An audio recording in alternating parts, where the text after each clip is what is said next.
Hello, welcome to the Student Athlete Experience at the Olympic Games. My name is Grace Kazmierski. I am a PhD student at the University of South Carolina in their Sport and Entertainment Management program, and I'm presenting this alongside my advisor, Dr. Khalid Balouli. So we know that there's a plethora of literature about the Olympic Games and student athletes independently, but we have yet to explore the experience of student athletes who compete at the Olympic Games. So why is that important? Well, 9% of athletes who competed at the 2016 Games in Rio de Janeiro were incoming, current, or former student athletes, and 168 of those were current NCAA student athletes who were competing for their country, then returning home and competing for their institution. So the modern Olympic Games began in 1894, modeled after the ancient Greek Olympic Games. The 2016 Olympic Games featured over 11,000 athletes from 207 countries in 306 events and 42 different sports. So the Olympic Games is televised all over the world, and it is often considered the peak of athletic competition. So really important to not only the host country, but also other countries around the world. So the International Olympic Committee mission is to ensure the uniqueness and regular celebration of the Olympic Games, putting athletes at the center of the Olympic movement, and promoting sport and the Olympic values in society with a focus on young people. So when we think about this IOC mission, two things stand out to us. The focus on young people. Most student athletes are ages 18 to 22, so student athletes often fall into this focus of young people. And then also putting athletes at the heart of the Olympic movement. And we haven't really explored the experience of student athletes at the Olympic Games. So the purpose of this study is to explore the experience of NCAA student athletes at the Olympic Games and their perceptions of their role as a student athlete before, during, and after competing in the Olympic Games. One thing for us to note is the context of this study. So we are hoping to collect data this summer for the 2021 Olympic Games in Tokyo. But we have to acknowledge that these games are going to be different than any games in the past. So we're not sure if fans and spectators will be allowed to be there to support their teams and their countries.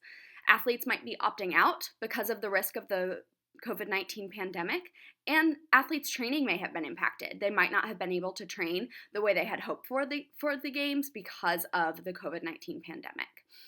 Likewise, the student-athlete experience has been disrupted. So in addition to the Olympic Games being different, the student-athlete experience is going to be different when we're talking to these student athletes. And as with all qualitative studies, this study is not meant to generalize. We really want to deeply explore this phenomena, so the fact that these games are different and the student-athlete experience has been different is okay because we're not hoping to generalize to a broader population. So what do we know about athletes at the games? The existing literature regarding athletes at the games really falls into the fields of sport medicine and psychology. So sport medicine looking at what happens with injuries at the Olympic Games, what does it take for athletes to compete at their best physically, and then psychology, thinking about what does it take for athletes to compete at their best mentally, coping mechanisms, what does it look like after the Olympic Games for athletes psychologically and from a physical perspective. So this research really focuses on athletic performance, physical fitness, adaptation to life after the games, but there really isn't anything exploring the student-athlete population at the games or the phenomena of the student-athlete experience at the games, or the athlete experience in general. What do athletes go through beyond just being on the field and competing? What socially impacts does that have? So, thinking about amateurism and the NCAA is something that we need to consider here because student athletes are different than other athletes who compete at the Olympic Games. So, the NCAA has an amateurism mandate that prohibits student athletes from earning compensation for their athletic skills or performance or from competing professionally. There is an exception for the Olympic Games in that there is a $37,000 monetary reward per medal earned from the United States Olympic Commission. It's called Operation Gold, and so student athletes who compete at the Olympic Games, if they win a medal, they are entitled to that monetary reward. The NCAA also states that Student athletes can be reimbursed for actual and necessary expenses for competition and practice, and non-monetary rewards and sponsors. So that might look like travel to get to the Olympic Games, or the uniforms given to the U.S. Olympic team by Ralph Lauren, for example. So that's something to consider, is that athletes can be compensated to some capacity, but student athletes at this time cannot accept sponsorships. So, for example, swimmer Missy Franklin, she is one of the top swimmers in the 2016 games for sure, and they estimate that she forfeited $2 to $5 million to return to compete for Stanford rather than going pro and exempting her amateurism.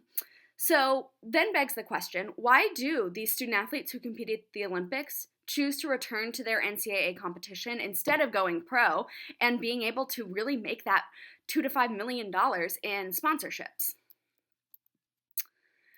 Missy Franklin herself said that following the 2012 Olympics, she decided to remain an amateur and swim in college, and it is one of the best decisions she ever made. She wanted to swim in college because she knew she would meet her future bridesmaids on her team and that they would become her family for life. So, one of the things to consider here is the fact that being a student athlete provides these athletes much more than just a scholarship or just the opportunity to compete at that level. So really exploring, why do these student athletes choose to return to their athletic competition through the NCAA instead of going pro, because other athletes don't have to consider that. Other athletes who aren't student athletes in the NCAA while they compete at the Olympics can accept that money for sponsorship.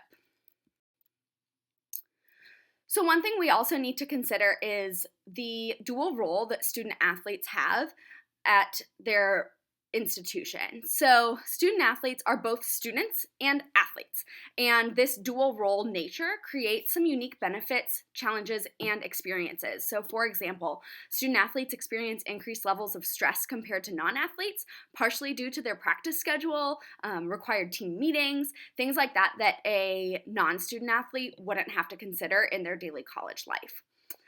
And in that, the amateur model of the NCAA suggests that students should balance their student role and their athlete role equally. So they should be equally a student and an athlete. But we know oftentimes that doesn't happen. So student athletes often identify more with their athlete role than their student role. So they see themselves more as an athlete than they do as a typical college student. So one thing to consider here is that no studies have addressed the third role of student athletes who compete at the Olympic Games. Olympians who are competing for their home countries. So they're students, they are athletes, and then they're also Olympians who are competing for their home country in addition to competing for their institution.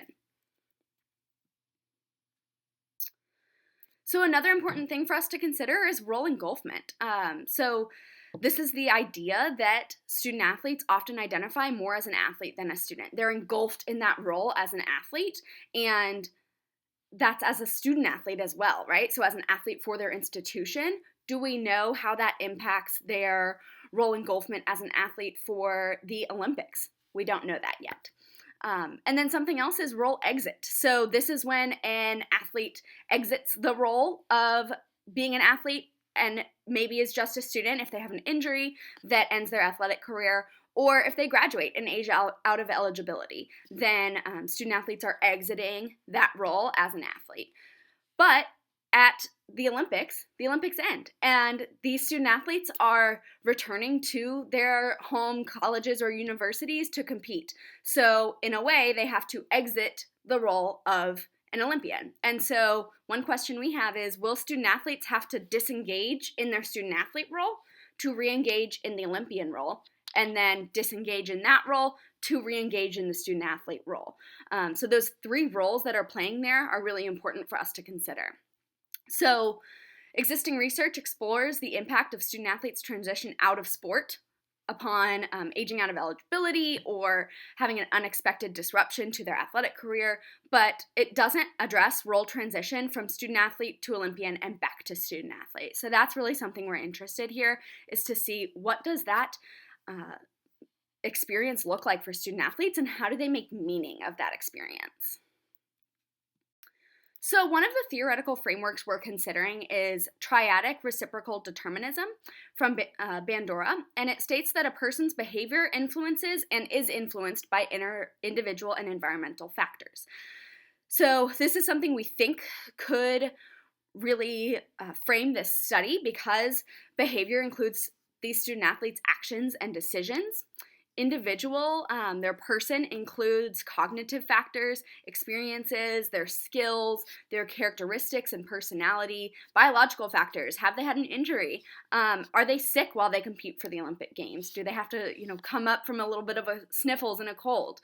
And then the environment is both the physical environment as well as the social environment. So thinking about organizations and governance and interpersonal relationships and how those impact the person and their behavior. So we know with a qualitative study, we're not searching to really frame our study around this, but really thinking about this as a frame for the study deductively. So our method here, our goal, is to explore the experience of student athletes at the Olympic Games. Pretty broad. So this will be a qualitative, explorative study. So we want to understand student athletes' experience as the central phenomena. So our participants are student athletes who compete at the 2021 Tokyo Olympic Games while concurrently competing in the NCAA. So we're looking at student athletes who are competing for the NCAA and then go to the Olympics and then come back and compete for the NCAA. So we hope to obtain a list of student athletes through the NCAA with a little bit of their help. If not, we will use social media to reach out to participants via Twitter or Instagram. I don't think most student athletes have Facebook anymore, so we're looking at Twitter and Instagram for that. So we'll contact participants either through email or social media and invite them to participate in our study. The United States Olympic Committee has already released a list of some of the athletes who have qualified. So being able to go through that list and select which athletes are student athletes, cross-referencing with rosters that are posted online by universities will allow us to really identify those participants and then be able to contact them and invite them to participate in our study. So we are planning on doing 2 rounds at least of semi-structured interviews. So one interview before the Olympic Games and one interview after the Olympic Games. So before the Olympic Games, we're hoping to really gauge what the experience of prepping for the Olympic Games looked like, especially in this strange era of COVID-19, and really understanding how they're feeling leading up to that role. What has that been like, being a student athlete who gets to go to the Olympic Games at such a young age? And then after the Olympic Games, we hope to help them think retrospectively about what the Games was like for them as an experience, and then what it was also like to come back and have to jump right back into school. We know that the Olympic Games are in July and August, so many of them are starting school, 2 weeks afterwards, and so really having to flip that role back to student athlete from Olympian. So we'll use a video conferencing platform, likely Zoom, for these interviews, not only because of very geographic locations, but also because of the pandemic to remain safe. So our interview protocols will be loosely based on these 3 factors, but really just trying to dig into the experience and understanding that each student athlete comes to our interview with a different experience and a different idea of who they are and a different identity. And so we want to be able to consider their behavior, their individual as a person, and their environment as unique to them. So in analysis, we hope to transcribe interviews, hopefully using a transcription service, and then analyze and code concurrently with interviews to the point of saturation. So we want to hit data saturation, but we also know that every athlete's going to have a different experience, and so we might interview 30 athletes and not hit data saturation, and I think that would be okay. We'll code interviews using open coding and axial coding. And then we'll check our validity and reliability using member checking. So to us, that's really important, being able to take our data and our transcripts back to our participants and say, is this what you meant by that? Because we want to make sure that we are interpreting the stories in the way that they want to interpret them.